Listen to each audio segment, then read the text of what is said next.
Hello, hello, hello, everyone. Welcome back. Episode 141 here of FLA Exposure here on the east coast of Canada, Halifax to be completely exact. It's snowing here, a little bit cold, so we figured we'd get on to another episode. 141, hard to believe. This episode is sponsored by our friends out there in the West Coast, Datsu Sara. Antimicrobial gear made 100% of hemp. It's great bags, really, really good for anybody in combat sports and a lot of different sports. Check them out online, dsgear.com. So yeah, let's get right into an episode here, folks. Jackie MacLean's going to jump on here and join us. She's an amateur fighter. She's originally from Cape Breton here in Nova Scotia. She lives out west, and now she trains at Shea Bears MMA and Little Sweatshop with Mitch Clark and Tanner Bowser, and the list goes on and on. Teddy Ash and the group of talented athletes out there. And she's a Nova Scotia native, 1-1 as an amateur, and lots of experience. And now she's home for a little bit and training with all the talented athletes in Cape Breton down there between SOB, Sprawler Brawl, and Kent at Zombie Proof, and whoever else she's probably getting some rounds in with. So I'm happy to have her join us here, take a little of her time and kind of chat to us about how she kind of got in this game and what her future plans are. So without further ado, let's do it. Jackie MacLean, how are you? Yo, what's hey, up? Awesome. Thank Not you. so much. Thank you for having me. Of course. It's really good to be here, and yeah, I'm a little nervous, so this is Oh, my don't. podcast. Nice. Well, thank you very much. It's nice to have you, and I appreciate your hustle. That we had a little issue on my end, so you worked really hard to get on there. So thanks very much for joining us, making it happen. A true fighter. Yeah. So So how's things in Cape Breton? What brought you back here at this time? Like just kind of during, obviously with COVID. yeah, so I came home for Christmas, and then with everything going on, I just decided to hold my ticket because I had some time, and I haven't been home in probably over a year. So I said I'm going to come home, and then I just stuck around just to be with family. That's pretty much it. But I've been getting training in, and we're on lockdown up there still. I'm sure everyone's getting the job done, but yeah, so things are just a little bit different there. But I'm excited to get back in less than 2 weeks here. So oh, nice, excellent. Yeah, so I'm going back. I'm in the middle of getting my Class 3 driver's license. Nice. Yeah, so I'm going to drive a school bus around for a bit and train. Nice. And, good for you. The end goal there is I'm going to apply for my firefighting. Ooh, so I hope to be a firefighter. And, wow, big goals. Good for you. Yeah, that's what the path I'm on right now. Now, what brings you into that, like firefighting? My coaches for sure. Jeff Montemero, he's a firefighter, paramedic. Oh, okay, I wasn't aware of that. Lots of the guys off the team, Graham Park,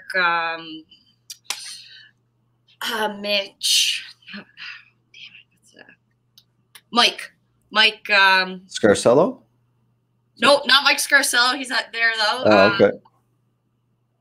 Anyways, wrestling. Like we teach a women's class on Sundays, or we were there, and yeah, me and Mike. So yeah, they're all firefighters, and I remember Jeff said it one day, like that'd be something. And I was driving home after training, and I thought, like, man, if he said that to me, and he thought like that I could be a firefighter, because I never thought I could be a firefighter. Sure, of course, yeah. Man, I want to be a firefighter. And then I kind of went to the halls around Edmonton and like seeing what it's all about, and it's totally up my alley. And yeah, I want to like help people and make a difference. Hero certainly is, you know. Stuff like that. You're going in where everybody's going out. There's a lot to be said for that, for sure. So sacrifice, big time. I'm sure it relates a lot to fighting too, right? Exactly, big time. So maybe that's where I kind of felt maybe ready to. How'd you get into martial arts? Like what kind of got you into this whole thing? Well, I guess it's just like in my blood. Like growing up, my grandfather was a boxer, so he was in the Hall of Fame, and just like down at the Army Navy. Oh, nice. Yeah, so like growing up hearing all about that, and like I was always like into like warrior stuff, like the Three Ninjas were like my all-time favorite movie. I used to watch that like over and over again. I was in Kelowna, and Toshido MMA was a well-known gym. Yeah. So I started going there, and the fight team would train before the jiu-jitsu class. So I would always go in early because I love that stuff. Yeah. And I would go in, and the girls would have uneven numbers sometimes. So I would just kind of roll in with the girls, and like I was just like right there with them, like. And at this time, it was like Sarah Moraz and like, you know, those kind of people. So I kind of like knew that I was capable of something. Yeah. So that's what started it. But I was an athlete my whole life. I played competitive hockey and soccer until, and then I played junior A hockey in Alberta. Oh, wow. Good for you. Yeah. Wow. So, and then right after the junior A hockey, I kind of dove really deep into yoga. And then that kind of like opened my body up, like jiu-jitsu, opened my mind. And then I went hard into jiu-jitsu, and then pretty much been training seriously for 3 years. What do you think about that? Like ever, like, because obviously, like, you know, jiu-jitsu is one thing, but MMA is a whole different beast altogether. It really is. Like, I think that's why I love it. I love going in wrestling one day, and then the next day we're doing like wall wrestling, and then the next day we're striking, and then it's jiu-jitsu. And like, but like I was like really passionate about the jiu-jitsu side. Yeah. And now I'm really like, I just want to strike a lot. Did you compete in jiu-jitsu? I haven't. I mean, I'm more like I would, yeah. But it doesn't like, I don't really, it's not really on my radar. I do want to get into the gi because I think it offers a lot of like when I get maybe like 10 years down the road or something, I might not be wanting to get sparring as hard. Like I know I'll go more into the jiu-jitsu, so I do want to start bringing that gi and stuff like that down the road. But right now I'm straight MMA. Nice. Well, you know, the goals at hand, I guess, right? And what you want to accomplish. So yeah, what I like to do, like I really enjoy like a good fight, you know, like especially if someone is like there and prepared and like loves it too, you know, like the good competitive edge. Not even the evil side of it of like wanting to kill or hurt. Like it's just it's a fun to do once you like learn the pathways and like things are just embedded in your body. Like when you're training all the time, right? Like you don't even got to think about it. It's just double jab cross kind of muscle memory, something like that, right? Like, yeah, it's very truthful, and that's like what I struggle with a lot. Like with like as a promoter, like trying to convince people of what, you know, why they should follow our sport and what our brand and blah blah blah. And you get these people who are obviously, oh, you know, well, it'll never excite me and blah blah blah. And but it's when you get to high level competitors competing and they're both super competitive, and it's so fun to watch. Like to me, that's what it's about, really. Like because someone's got to lose, right? But that's like that means everything to them. Like every round means everything to me. Like, yeah, you know what I mean, I'm not I want to win every round in a fashionable way. I don't want, I'm not for my ego. I know that I know that like losing or not winning the round is a part of like, you got to get beat up just as much as you're going to get beat. And like, not trying to scare people away. Like, it's no, it's part of it though. Yeah. I want to get more women into the sport, but like, you still like, you have to like taking a beating though, obviously, if you want to like, do this. Yeah. There's risk and reward for sure. But, I don't even know what I was going on. Well, that's kind of like I think that's a very good point because there's a lot of risk in this sport, but the reward is tenfold. Like I again, and I talk about it all the time. I'm a shitty competitor, and that's whatever. But at the end of the day, I know when there's lots of times, like even from a just training aspect, if you're having a terrible day and you go in there and you have one of your best, you know, training sessions in a while. And that's what keeps me going when I'm coming home after work or something and I'm tired. I don't want to go and you're having these battle mind games. Yep. They're less now because I've learned like through tools of yoga and stuff to quiet that down and just be in the moment. But like when I'm going there, I just tell myself, I remind myself, remember that time when I felt like absolute shit and then I drove home and was like, fuck it. Or pardon my language, I did something. Good. Like, something was like, you know what I mean? Like, yeah. That's serotonin flowing. Driving home, like, and you're just like, shit, like that was good. And I was like, man, that was a good training day. Like, yeah, it's the feeling that's incredibly hard to beat. Obviously, you know, it's just probably what I'm after. Like just after a grueling training session, and that complete feel of emptiness. You just, you know, you're not worried. You're not, it's just. Yeah. You're going to sleep well too. You're like, oh, you know, it's just like 3 hours or whatever it is. Yeah. It's a pretty thing. And out West, like obviously you're training at a high level place, you know, where there's tons of pros, tons of amateurs, people who are doing this for a living. And that is a big, huge difference. Big time, big time. Just from training, like I feel like I've everything that I think, and you know, you just when you're around professionals, it rubs off on you, and then you start actually wanting to, like, you know, like even just like look crisp and like things like that, like you know what I mean? Yeah, so, I totally understand. Like that's to, you know, and like I'm a little guy from Pictou, like a Pictou kid who loves martial arts. So when I see people like Mitch or you know, who I've learned, you know, who I've come to know pretty well, like since I've dealt with Mitch now for probably like 6 years, he's came out to Nova Scotia and competed for us, and he's like just a wonderful guy. And for me as a fan of martial arts, like that's what it's about for me, like the people yeah, and just like the best people I've ever met was martial arts, like you know, and like Mitch is just another level of explaining things. And like sometimes I'm driving home and I'm like, yeah, I really understand how to fight more, because like, you know, the concepts of like why you're doing things and stuff like that. So really grateful to have him and everyone else. Well, that's, you know, like if you're not learning, you're not growing, I guess, and you're not surrounding, like I again, going back to that, like when you like you say, it rubs off on you, and that's a really, really great way to put it. And it's, you know, like because some people struggle with that move, I think, like going from sometimes a gym that they've trained at for a while to going to that bigger gym, you know. But like not just your athletic skills going to get better, but exactly what you said, how to carry yourself as a professional, how they train 3-4 times a day and look after themselves, like everything down to recovery. And you know, training is just it's crazy how much I've grown in 1 year. And like I'm only kind of like even just kind of like under realizing this because I've been reflecting since you asked me to do the podcast. I've been kind of thinking, and I'm like, shit, like I've grown so much in a year than I have in like 3 years prior to that. So I just know, because I never knew that I was going to stay. Like when I came to Edmonton from Kelowna, I was working and I was planning on going back for sure. And then like it just, you know, it made more sense to work and train instead of going back and then having to leave. Because every time I would leave, I would have to go to camp and work on camp. Gotcha. And not train. And once I started getting serious about training, like I was miserable. I was like, you can't take that away from me. Yeah, no. Well, especially when you're stuck. Exactly.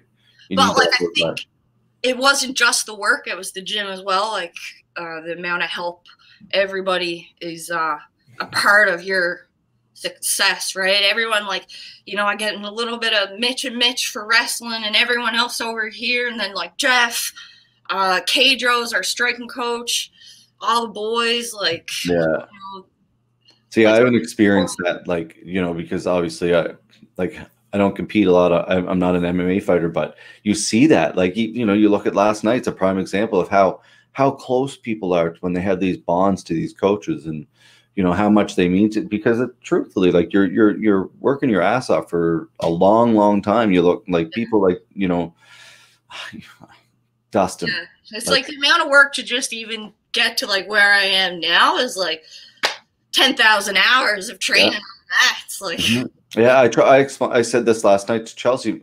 I was saying, you know, like I'm a black belt in jiu-jitsu, and I don't know how many hours I've put on the mats, like a shit ton in my life, you know. But I was like, you look at the lowest probably like guy or girl on this card has probably put 10 times the amount of what I've put in, maybe at the minimum, maybe 20 times more work to get to that level. And it's crazy, really. Like, but that's why everything looks so good at the highest level, because they're just such a supreme athlete. It's so nice to watch. Yeah, I feel like you have to be a special kind of someone, right? Because it's, you know, an extreme athlete. But I think what I was more drawn to was the mental game, beating someone mentally before you even like, you know, even get in the cage, stuff like that. Yeah. Deception, making them think you're like all of that, or like, you know, when you know that like, oh, their confidence is low, like, you know, I love the mental game of it all. So the mental warfare, build your mental game off the mats through that, right? Like handling a situation where you're getting pressured and like, you know, and you never gave up. Yeah. You know? You never gave up, but like in the round, and you got through the round, like, yeah, that's got to feel so good. Well, people just like, you know, sometimes something happens, but I'm like, you got this, you got this. Like, yeah, you're not getting locked in a cage. This ain't gonna bother me. So good helps to like deal with real life. Yeah, well, it's got to translate well, because like exactly like you said, you know, like you see athletes, the fighters who, you know, it's a shitty round, you know, like they're taking a beat and they go back, you know, 3 deep breaths, and it's done. The ice pack in the chest within 10 seconds, 20 seconds, they're back and they're good to go. And put that in a real life situation, like, yeah, if someone got beat down and like, you know, and like, you know, that's like the worst kind of humiliation, but like you learn like it's not, we're not humiliated anymore. Like I'm like inspired by you, brother. Like thank you. Yeah. Work to be done here. I know that like there's so much work and like who knows where I'll make it to, but I'm just here to work, and you know what I mean, and like learn and work smarter, and hopefully have some fun. Big like for you, like mentors for you, like who people, you know, you spoke a lot of Jeff and in the same crew out there. Anybody else? Shelly is definitely that's Jeff's wife, right? Yeah. So, and you know, their whole like what they're about is definitely what, like, you know, when you feel like, man, like this is bigger, it's like they're really about like family. Truly care about like you and everyone, and like just ask me how I'm doing and stuff like that while I'm home. And but her strength and conditioning too, like I do, we like strength and conditioning through Jeff, but like sometimes I'll go hit up Shelly, and like after strength and conditioning with her, I'm like, I can't move for 2 days. I'm like, I gotta stick to Jeff's over here. Like his is for fighter, like they're hard. I'm not saying that, and like sometimes I can't even do the stuff, so I'm not even getting proper workout in probably, but I can still feel like sometimes I can move and stuff. Like that's so. How often do you do another level of like understanding the body, understanding the whole process of discipline, and just how to become a pro. Yeah, a pro at life. Honestly, just a pro, how to handle, how to help, just like just so happy to be a part of it all, you know. I'm always amazed like by those people, you know, because sorry, go ahead. Sorry, I was just saying they blow my mind, like yeah, but that's it, like that, having people like that, like it's the old stick of like my father always said it to me growing up. He's like, I'm not very smart, but I always surround myself with smart people. And you have to, he's like, I'm dumb enough to know that I'm not that smart. And it's just like, so when you surround yourself by those people who inspire you to be better every day, and who are positive every day around you, it's like, I'm a huge proponent of that. Just say hello, say good job to somebody. Like it goes so far. It goes so far. It really does. That's awesome. I've never heard a bad word about that man. Ever. Oh, like probably the most influential person I've met to date. Just even like I said, like, you know, I got laid off not too long there, and like training, like just there's a lot of guidance there, you know. You know, just kind of like wants me to be working and like stuff like that, where like I never ever had that before. Like no one ever gave a shit if I was thinking about my future. So that kind of is where I feel like I've grown a lot too, even since I got home and I'm thinking about it. I'm like, I know that like training's number one, but I have to make sure that I have work number one on top. They're like this. Yeah. You know? Like I did, because before, like last year, training was number one, and like, you know, I don't got kids or not, so I can get away. Like I make good money quick. I'm smart. I don't waste, so I do that. But now I'm like, no, I want to work hard and train hard also. Yeah, yeah, it's such a tough balance when you're so passionate about things. Like Yeah. I get it all the time from people, like like when I first got into promoting like all those jujitsu events, and like not even MMA, like we'd be bringing these athletes from California to come to Pictou to do jujitsu, paying them, and people would be like, "What in the fuck are you doing, man?" I'd be like, "But it's cool, like it's awesome, it's it's like but it was my passion. It was like a huge passion, and right now you can't take those memories ever back." And but you work so hard on it and you love it, and that's just, it is what it is, right? And you're always going to kind of do that. And I don't know, I'm a big dreamer, man, and I think that's a super important thing in life, to kind of follow your dreams and work hard, and For sure. don't let anybody kind of get in your way, right? Like there's, I don't know how many hours I put into this goddamn sport and promotion, right? But I wouldn't have it any other way, really.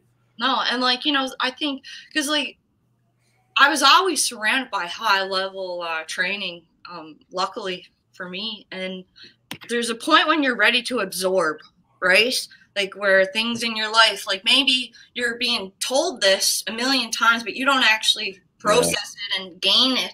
So it's like you got to hang in there and just push through and like, be the punching bag for a bit or whatever, like learning your jits. But like it takes time for it to fall into place, because I was getting all this, especially MMA, you're getting a little bit of this here. Yeah. But when I went to Shaved Bears, it was like, man, I just learned how to like fight. I just remember like wrestling class, Jeff's like, well, if you go there, then if that's not there, you got to go for the single. And then it's like, from here, then try to get the back. Like, so I just learned how to flow. Yeah. Flow through. Chain it all together. Chain it better. Yeah. It's funny, exactly like you said, like how when you're doing that kind of stuff, the muscle memory eventually kind of clicks and takes over, right? And sometimes, for me, it was around purple belt. Something just happened, and I was like, "Oh, okay, and it just started." And I was like, "It's just an amazing thing, right?" Because you just do it for hours and hours and hours, and it clicks, I guess. But I am starting to get to a point now where, like, I am, like, when I'm shadowboxing, like, I'm working on setups and stuff. Like, I'm trying to bring up my fight IQ. So, like, like I just have pathways developed that I go to for when times get hurt, stuff like that. And I find that that's helping me, like, keep my mind in the game. I do lots of journaling. I'll write down everything that, like, Jeff, Mitch, Teddy, Tanner, anyone, like, I got, like, little notes like that. He's like, when you do that, like, because I'm southpaw and I was like doing my outside power kick, he's like, have an upward angle on that. And I swear, like, that's my sharpest weapon in the tool right now. And I'm like, in the toolbox. So I'm like, just thankful to have all that guidance. Like the classes that they put on, like, every, when it comes back, like, all the boys teach the classes, right? So that's a huge. Like, that's how I'm learning my setups. I'm just doing what they're doing, really. But like, then you figure out your own shit, right? Like what actually works. So I am slowly trying to take what they my way into it of me from all them, but make it your own. Yeah. Yeah, that's the thing. That's a beautiful thing about it, right? Like the martial arts, everybody kind of makes it their own, and it's awesome. I love it. Did you I know you're home here. You're training originally from New Waterford, if I'm correct. Yeah. So I'm from New Waterford, but I was I think it was Justin I would have got a hold of there. Me and him kind of crossed paths, and he invited me over to SOB with all the boys, and I've been getting hard rounds in with them, sparring and hard rolling rounds. Mondays, Tuesdays, we're getting striking. Nice. Awesome. Yeah, it's good. The first day I got there, we did like King of the Cage. I was like, oh, fuck, here we go. It was good, though. Made it to the final round, me and Liam. But, like, it was just like we were not going like hard, but it was hard, but it was like.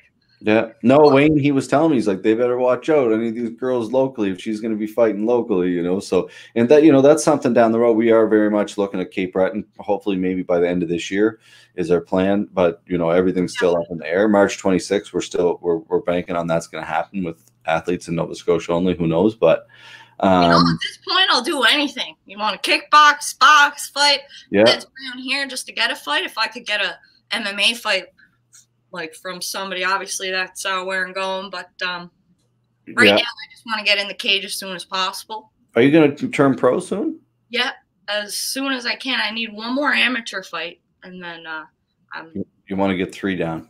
Yeah. Well, yeah, I think you have to in Alberta, actually. So that's where that's at. Interesting. It's funny how all the rules are so different everywhere. It's interesting. Going a couple of final questions here for you. Going into your last fight, any takeaways from your last fight? Moving forward. Any takeaways? That was the best loss of my life. I learned a lot. I learned about strength and conditioning. I thought I was ready. Like, you need confidence going into the cage. You think you're ready. I thought I was ready. Well, no, I was not conditioned at all for the fight I was trying to fight. I learned how I would properly like to prepare for a fight when it comes to what I want to work on. Like I found like my last fight, I was just trying to wrestle bang, and I never had my hands with me. But the fight before that I won, I was really crisp and like had the flow in me, so I never did a lot of pad work. So I know that next time I want to make sure I know what the rhythm needs to be in my body. So I'm excited because I know I'm going to be ready next fight. It could be like next week, and I feel like I could put on a good performance for myself. Nice. Huge. That's awesome. Very good to hear. Like I would think with yoga and everything, like again, everything kind of clicks eventually. And mindset, man, even the mindset I had going into that second fight, I was like coming out with a lot of anger, and I'm not an angry person, but like I just wanted that. I was like, thought, mess you up. That was I was like ready to like do some bad stuff. So next time I know that like I'm always ready to do some bad stuff. So I just want to I want to be controlled, channel it, chill, and like how you enter each round, like when it's ding ding, and like I know my first round I was really like just savage, and then second round I was so dead. Like she can read that, right? If I wasn't able to be bouncing or even a little bit, 100%. Next time I know that like I don't want to be as like I want to be like ready to go, but like I'm thinking about everything now. Yeah. What's the biggest thing for you, like going, like, breathing? Do you do a lot of I know yoga, you probably still do that. Yeah. Yeah, I try to do I'll breathe every day. You're going to get your breathing technique when you work out, right? You'll get it through running, through going to the gym if you're breathing when you're at the gym. Yeah. But yeah, yoga, there's a few different breathing techniques we use, but it's just basically a full breath in, hold it at the top, and then followed by a full breath out. Sorry, I'm not even in the camera. Oh, you're good. Followed by a full breath out, and then back and forth. But when I flow with yoga, like the whole time I'm with my breath, I'm not even with. I know the movement that's happening, but like the breath is first, and then the movement is secondary, and that is with fighting as well. I'm still way down on the chains of figuring that one out because holy. Sometimes I go there and I just don't breathe. I don't throw one breath, but that's why shadow boxing is really good, right? Because it helped me to just learn to breathe when I'm shadow boxing. Like instead of holding the air in when you're throwing it, always, and it just keeps it in there for me. Then, because then I'm like, okay, breathing. I don't necessarily have to think about it as much, but I'm still like trying to remember to keep my elbows tight. And like, there's lots going on. So interesting. That's the stuff, like, again, people don't see. Like I see it, like, because I see everybody slugging, and I'm so impressed by, I see a lot of athletes here on the East Coast, like people who are trying to get fights down south or wherever they can to stay busy. And that to me is awesome, because that, like, as you're an amateur athlete or whatever, or a pro or whatever, like if we can't give you the opportunity, nothing more I'd love to see than you to stay busy and then come back and fight 1 week. Like, you know what I mean? Like so the more opportunities for everybody, hopefully it gets back and people can kind of stay busy. So, fingers crossed there that, Yeah. What's it like training back in Cape Breton? What else? Like, what you said, it's been a year or so. It's like a lot of fun. Like I'm getting a lot of hard rounds. Like I said, it's like going to a new gym, right? Yeah. So went to Shave Bears for the first time. Everyone's putting it on. I had like 6 months of straight like survival there, and I'm surviving right now. So that's what I feel like. Sometimes the boys are like, "Man, you're doing really well," and I'm like, "Man, I feel like I'm just surviving." Yeah, everybody's learning, everybody's grinding. Levels, right? And I think that's important. And I really liked that about Shave Bears as well. Is I'll spar with the whole community, like everyone there. And when you go with someone who's lower on the ladder, then you get to work on other things. Yep. So and I got that at SOB as well. Levels. And zombie proof rolls, they're just hard. There's no easy rolls, but they're hard rolls. But the striking and everything, I'm having a lot of fun training and nice. Learning a lot. The boys are tough. Like the boys are tough. You know what I mean? Well, when I grew up in Pictou, I knew one thing, that Cape Breton, was a place that anytime I went to go play hockey, it was not very fun. No, so. Yeah, we had our hockey team kicked out of the high school. Like we weren't allowed to play. So yeah, it's rough place, man. And that's what I love about it now. Like how, like all these little communities now have MMA gyms. Like we didn't have this growing up. Like I didn't. No, I never had it. I was 23 when I started. Yeah, like can you imagine like when this was around, when we were, it's quite the thing. Speaking of that, you mentioned a little bit earlier on about you like a big ambassador for kids and women to get into the sport, and I agree. Like we'd like to do as many female fights as we can. Eventually, have divisions and belts and whatever, just as much as we could. So. How do you what do you think? I think that it's not for everyone, but I think that it's for some people, and it's for them not everyone's dealt the greatest hand. And so this can, depending, I know a lot of people girls that fight because they had a lot of shit happen to them. Yep. So it's an outlet.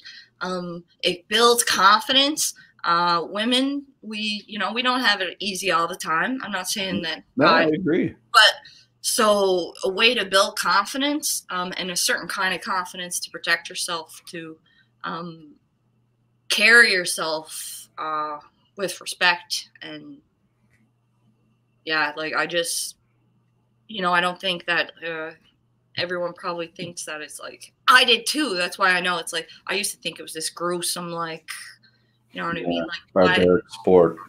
Yeah, but it's so much deeper than that, and only the ones that have an open enough mind to travel. It's a hard path. It's a hard path. It's not an easy one, but it's worth it. Yeah, that's what I'd say. That's everyone for the easy paths. So nice. Yeah, well, that's it. Like being a fighter, I try to tell her, people are getting in a cage, to fight. Everybody. It's a real serious sport. It's a job to me, even though I need to get another job. But it's not a job in the way. This is the job I want to do. Yeah. I don't want to go to work. I want to go train a savage. That's what I want to do. That's the work you want to do. Yeah. That's the work I want to do. I was always obsessed with movement and just finding things. Yoga was my first passion, and I feel like yoga is a martial art myself. I think it's a softer form of martial arts, and that's how I started. And well, they see Tai Chi a lot is kind of involved in people always say Tai Chi, you do Tai Chi, you do martial arts. I'm like, well, no, but so it's kind of the same. And, awareness and movement, and if you got a fight coming up, you're sensitive and your thoughts are yeah, and you got a lot to do. And you got to train, and you're sore, and you're tired, and you got to cook, and you got to eat. So there's a lot going on. So if I never had my tools from yoga, I don't think I'd be able to even do it. Interesting. Yeah, I think a lot of fighters do a lot of practice. And yeah, meditation's hard. It's hard. I was forced to do it for a month, where we had to sit down. Away in Indonesia, where I took my training. Wow. So that started it for me, because I had a month of every day we woke and meditated as a collective for an hour, and my ass would be so sore, and I'd be couldn't even, for weeks I didn't even meditate. I thought about how sore I was sitting there, but then after that then maybe the final week I actually, had something. And then from then on, I was able to carry that on because I felt the benefits of it. Like, it's exactly what I needed. Nice. Anxiety, all that shit, depression, like that can be cured through mindful practices. Yeah, I agree. I agree. Like, it's like, I struggle with some stuff myself, and I'll tell you, like, if you can keep yourself that in the moment, in the moment, yeah. Like nothing else, it's all illusion, right? The past, the future. You need to think about your future, and sometimes maybe you have to think about the past, but that's not what we focus on. We are awareness, right? We're what we are right now. Yeah, exactly. In this moment, I couldn't agree more. That's awesome. It's great advice, and it's a very hard thing, especially in this day and age, to kind of stay in the present moment. So good for you, and any athlete out there. That's good advice. So yeah. When are you heading back? 2 weeks, you said? 1st of February. So head back there. And the gyms will be open soon, or the cases are slowly going down out there, I think. Yeah. I have no idea what is going to happen, but I know that we're going to make it through, and yeah, that's right. Stronger than ever from it all, because you really, like, I'm home and I'm teaching yoga here, and man, I'm like so grateful. I'm just like, listen, guys, like, we're so lucky to be lying here together as a community, yeah, practicing and breathing together, because like this is an offer to everybody, and we need this because you're here because you need this. So it's like we understand, right? So I'm just extremely grateful, and hopefully things open back up. I see BFL's putting on. They're trying to put on a card, I think, in March. I don't know if it's going to happen or not, but hopefully it does work out for them. So hopefully things come back in Alberta, unified, or CMMA, or one day at a time. Exactly. It's all we can do. So. Well, I want to thank you so much for taking the time to join us in the hustle of getting the internet issues we had before worked out. It's very much appreciated. Hopefully we can get you on a card, before the end of this year, maybe in Cape Breton or something like that. I think that would be a perfect fit. So any shout outs you want to give to anybody out there? Oh, just shout out to Shave Bears, my team back in Alyssa Cron, my main training partner. Alyssa Cron, I would have talked about her. She's very good. Very good. Very good, and puts it on me, and me and her have been growing together, so it's really fun. Shout out to her. And Megan Bootlier, she's another good training partner. Oh, I gotta go, Blake. Alicia, just my whole team, Shave Bears, Shelly, Jeff, everyone that's offered me any type of guidance, anyone that's rolled with me or touched me on the mats. Thank you. Okay. Nice. That's what it's about. It takes a team. It takes a mountain. So keep up the great work and keep doing good things. Keep teaching those boys Justin a thing or two over at SOB, and give him a slap for me when you get a chance. I love that guy. He's done a lot for us. He's a real sweetheart of a guy. I have a lot of respect for him and the team there. So keep doing what you're doing, and hopefully we'll see you in the near future.